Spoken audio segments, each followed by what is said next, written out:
Hi అండి, నమస్తే. Welcome to Suhasini's kitchen. నేను మీ సుహాస్ని రెడ్డి.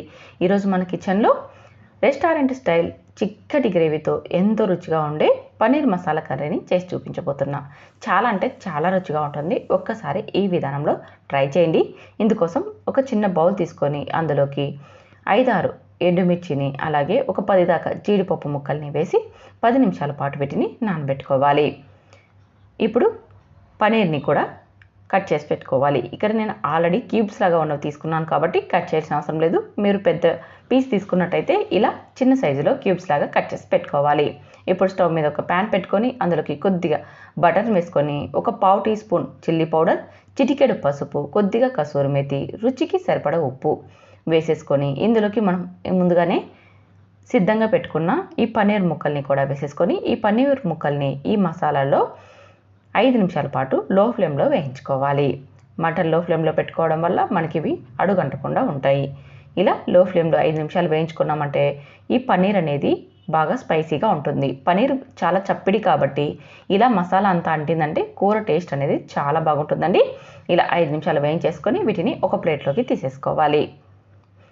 తర్వాత ఇదే ప్యాన్లోకి మరికొద్దిగా బటర్ని, కొద్దిగా నూనెని వేసేసుకొని ఇది బాగా కరిగిన తర్వాత ఇందులోకి హోల్ గరం మసాలాని వేసుకోవాలి. స్పైసెస్ అన్నీ కూడా వేసేసుకొని బాగా చిట్పట్లాడుతూ ఫ్రై అయిపోయిన తర్వాత ఇందులోకి పెద్దదైతే ఒక ఆనియన్, అదే మీడియం సైజు అయితే 2 ఆనియన్స్ని చిన్న ముక్కలుగా కట్ చేసి బాగా వేయించుకోవాలి. చూడండి, ఇలా బాగా వేగిపోయిన తర్వాత ఇందులోకి 1 స్పూన్ అల్లం వెల్లుల్లి పేస్ట్ని వేసి ఈ అల్లం వెల్లుల్లి పేస్ట్ని కూడా 1 నిమిషం పాటు వేయించుకోవాలి. తర్వాత ఇందులోకి ఒక 1/2 టీ స్పూన్ కారం పొడి, ఒక 1/2 టీ స్పూన్ ధనియాల పొడి, 1/2 టీ స్పూన్ జీలకర్ర పొడి, ఒక 1/2 టీ స్పూన్ గరం మసాలా, అలాగే ఒక 2 స్పూన్స్ దాకా పెరుగును వేసేసి ఈ మసాలానంతా బాగా కలుపుతూ ఒక 5 నిమిషాల పాటు బాగా ఉడికించుకోవాలి. చూడండి, మసాలా వేగేలోపు మనం నానబెట్టి పెట్టుకున్న ఎండుమిర్చి, జీడిపప్పు, అలాగే అందులోకి కొన్ని వేయించుకున్న ఆనియన్స్ని వేసుకోవాలి. అలాగే 2 పచ్చిమిర్చిని, 2 టమోటాలని కూడా వేసి మెత్తని పేస్ట్ లాగా గ్రైండ్ చేసి ఆ పేస్ట్ని వేగుతున్న మసాలాలో వేసుకోవాలి.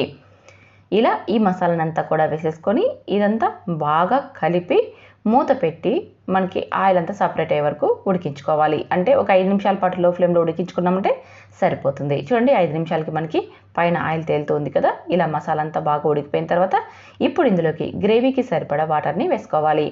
ఈ మసాలా కర్రీ అనేది కాస్త చిక్కగా ఉంటేనే టేస్ట్ చాలా బాగుంటుంది కాబట్టి అందుకోసమని నీళ్ళని చూసుకొని వేసుకోండి. చూడండి, గ్రేవీ అనేది మనకి ఈ విధంగా ఉండాలి. అప్పుడే మనకి ఈ కూర రుచి చాలా బాగుంటుంది. ఇప్పుడు రుచికి సరిపడా ఉప్పును, అలాగే మనం ఇందాక వేయించి పెట్టుకున్నాం కదండి పన్నీర్ ముక్కల్ని, ఆ ముక్కల్ని కూడా ఇందులోకి వేసేసి ఇదంతా బాగా కలిసేలాగా కలిపి మూత పెట్టి మరొక 2 లేదా 3 నిమిషాలు మాత్రమే ఈ కర్రీని ఉడికించుకోవాలి. ఆల్రెడీ మనం పన్నీర్ ముక్కల్ని బాగా వేయించుకున్నాం కాబట్టి ఎక్కువగా ఉడకాల్సిన అవసరం లేదు. మసాలాలు అంతా కలిసిపోతే సరిపోతుంది. ఇలా ఒక 3 నిమిషాల పాటు ఉడికించుకుంటే చూడండి, పన్నీర్ కర్రీ రెడీ అయిపోయింది. ఒకసారి కలిపి పైన కొత్తిమీరని వేసేసుకొని స్టవ్ మీద నుంచి దించి సర్వ్ చేసుకోవడమే. చపాతీలోకైనా రైస్లోకైనా చాలా అంటే చాలా బాగుంటుంది. ఈ విధంగా నేను వేసినట్టు మసాలాని వేసి ఒకసారి ట్రై చేయండి. ట్రై చేసి టేస్ట్ ఎలా వచ్చిందో కామెంట్ చేయండి. నచ్చితే మాత్రం లైక్ చేయండి, షేర్ చేయండి. ఇలాంటి టేస్టీ వంటకాల కోసం మా ఛానల్ని సబ్స్క్రైబ్ చేసుకోండి. Thank you for watching.